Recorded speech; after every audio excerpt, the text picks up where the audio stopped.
How do you get a sketch or a line drawing onto watercolor paper? My go-to method is a Lightbox, but a Lightbox won't work if you're trying to transfer a drawing onto a watercolor block, a sketchbook, or paper that's already painted.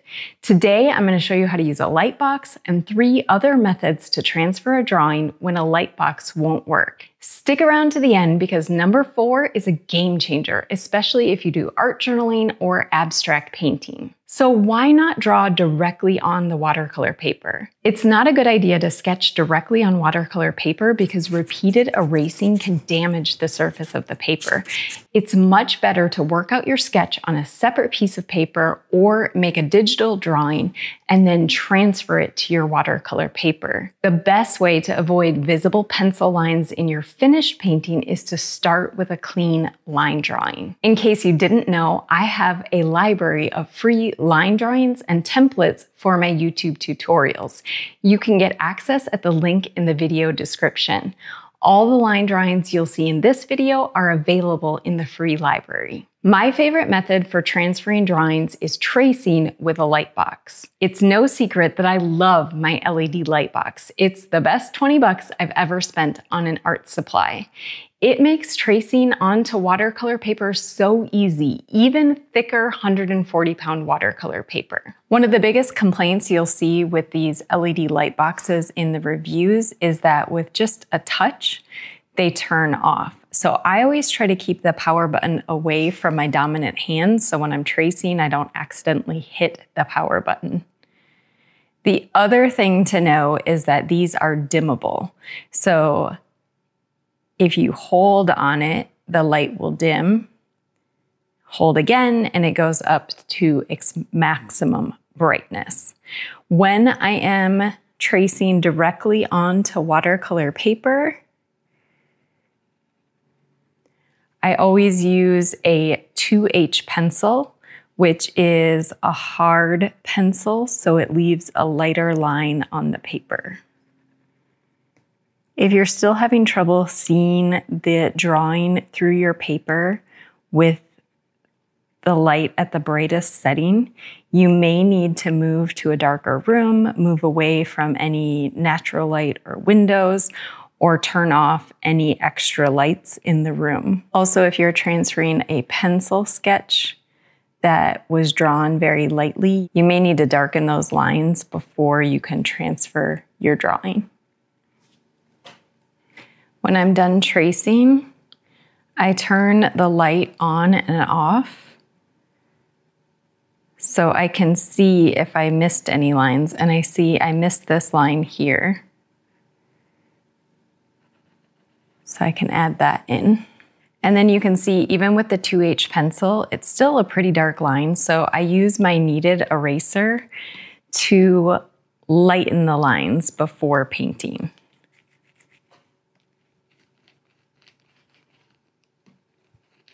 Using a Lightbox works great to transfer drawings onto loose sheets of watercolor paper. But you can't use a Lightbox to transfer a drawing onto a watercolor block, a sketchbook, or already painted paper. For that, you'll need one of these other methods I'm about to share. The next method we're going to look at is graphite transfer paper. This is an easy, reliable method to get a drawing onto watercolor paper. But here's the catch. It's so messy. You can't even get the graphite paper out of the packaging without getting it all over your fingers. To use the graphite transfer paper, you put the dark side or messy side down on your watercolor paper. You place your drawing on top and then use a pencil or a pen to trace the drawing. Normally, when I'm transferring a drawing, I like to lift up the corner and make sure everything's transferred. With graphite transfer paper, I try to avoid that because, messy fingers. So instead, I like to use a colored pen or a pencil to trace my drawing to make sure I've covered all of the lines. When you remove the transfer paper, it leaves a mess of graphite behind, both smudges and loose graphite. You can clean up the smudges and excess graphite with a kneaded eraser, which you're going to need to use anyway to lighten the graphite lines. You may have also noticed that you can use the graphite transfer method on paper that's already been painted, But stick around because I think method number 4 is an even better way to get a drawing onto painted paper. If you don't have a Lightbox and you're trying to transfer a large or a very detailed drawing, then graphite transfer paper is useful. Plus, you can use graphite transfer paper over and over again.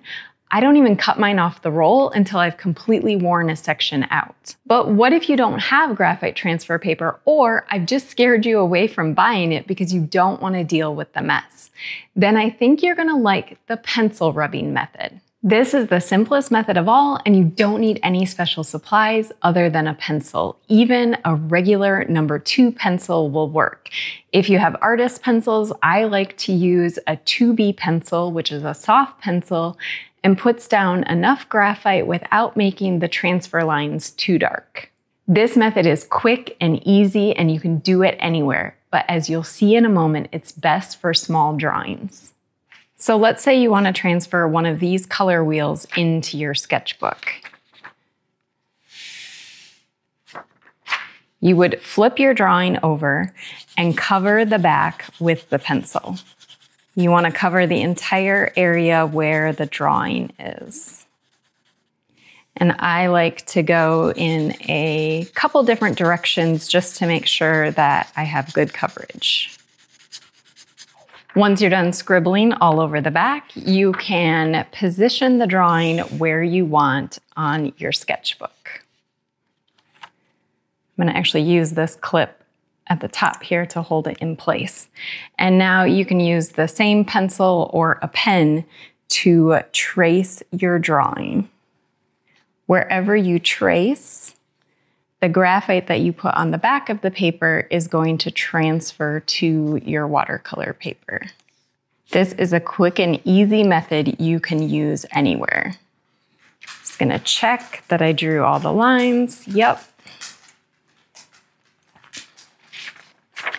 And you can see the graphite from the back of the paper was transferred onto the sketchbook paper. And you can use your kneaded eraser to lighten these lines as well. You can save this transfer and use it a few times before you'll need to add more graphite to the back. Here's another cool trick. You can use the pencil rubbing method or the graphite transfer method to transfer a photo directly onto your watercolor paper too. So I have a photo here that I just printed out on regular copy paper. Black and white is fine. I have already done the pencil rubbing on the back with my 2B pencil, and now I'm going to trace it to transfer it into my sketchbook.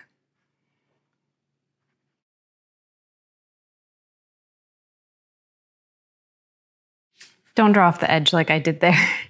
And you can trace as much detail as you want with this method. Just be careful you don't go too far, because remember, we don't want to be erasing a bunch of lines from our watercolor paper. I just used the red pencil to make it easier to see where I had traced my lines. And you can see I have transferred the photo onto the sketchbook page, and I can use my kneaded eraser to clean this up a little bit. This is a great hack to use when you don't want to take the time to do a drawing before you start painting. So the graphite transfer paper and the pencil rubbing method are both blind transfer methods, meaning you can't see exactly where your drawing is going on the watercolor paper.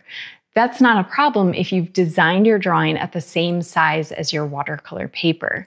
But if your drawing is smaller and you want to get an exact placement, or you're transferring your drawing onto paper that's already painted, then I think you're going to love this next method, which I call the tracing paper method. I learned this method from making painted paper collages, and recently it's become a favorite for watercolor painting because I've been painting a lot of abstracts like these lately. I start with an abstract background with fun colors and lots of yummy textures, and then later I use negative painting to add the focal point. The tracing hack I'm about to share with you is a key part of this process. You might be wondering why I don't put the drawing on the paper first before I paint these abstract backgrounds. For these paintings, I want to keep the initial abstract layers loose and free. If the drawing was already on the paper, I'd be in a different headspace, worrying too much about which colors and textures would end up showing up on the subject. Instead, I like to do the abstract painting first and then figure out the focal point later. If you'd like to learn how to paint watercolor textures and backgrounds like these, check out my course, Creative Textures for Watercolor. You'll learn 45 watercolor texture effects and how to use them to enhance your paintings. Go to the link in the video description below to start the course today. Now about that game-changing tracing hack I promised. You've probably seen tracing paper used before in combination with the pencil rubbing method to transfer a drawing. But it isn't exactly easy to see through all of that graphite. I'm going to show you another way to use tracing paper that makes it easier to see through the drawing. So I have this abstract background and I want to add some of these sand dollars to it. This is from another tutorial that I have, and I'm just going to pick out a few of these sand dollars to transfer to this piece. So I used my tracing paper to just trace out a few of these sand dollars that I liked.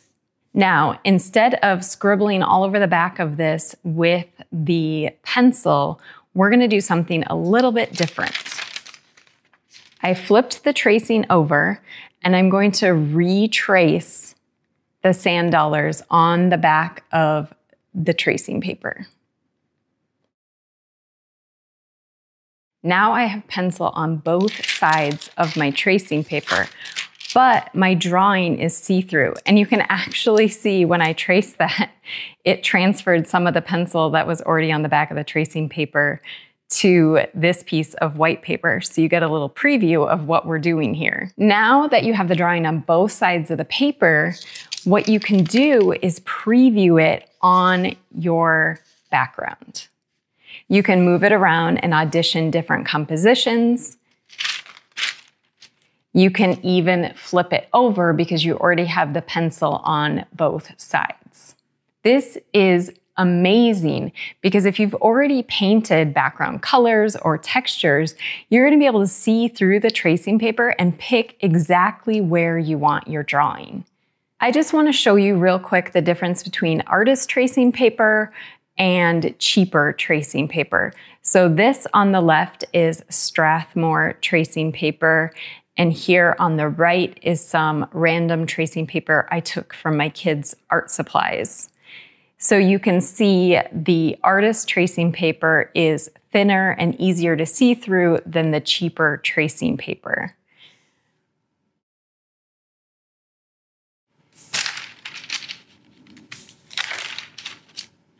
You can see here how much easier it is to see through the artist tracing paper than the cheaper tracing paper. Both will work, and obviously I've used this when I've been in a pinch and run out of my artist tracing paper, but this is why it is worth upgrading to artist tracing paper. With this method, you can see exactly where you want to position the drawing on your background.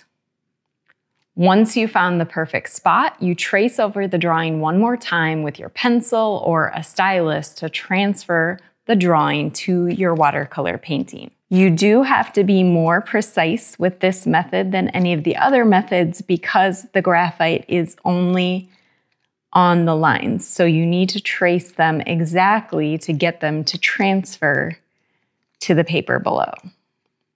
You want to check and make sure all of your lines transferred before you remove your tracing paper. Now you've transferred the drawing to your painted background. And you can use a kneaded eraser on painted paper to pick up any pencil lines that got too dark. And now you're ready to paint another layer over this background. There are pros and cons to all of these methods, but I hope I've given you enough options to cover all your watercolor tracing needs. Now that you have so many ways to transfer line drawings to watercolor paper, you just need drawings, right? I have a library of free, done-for-you line drawings and painting tutorials so you can skip to the fun part. Head to the link in the description below to get access to the line drawings.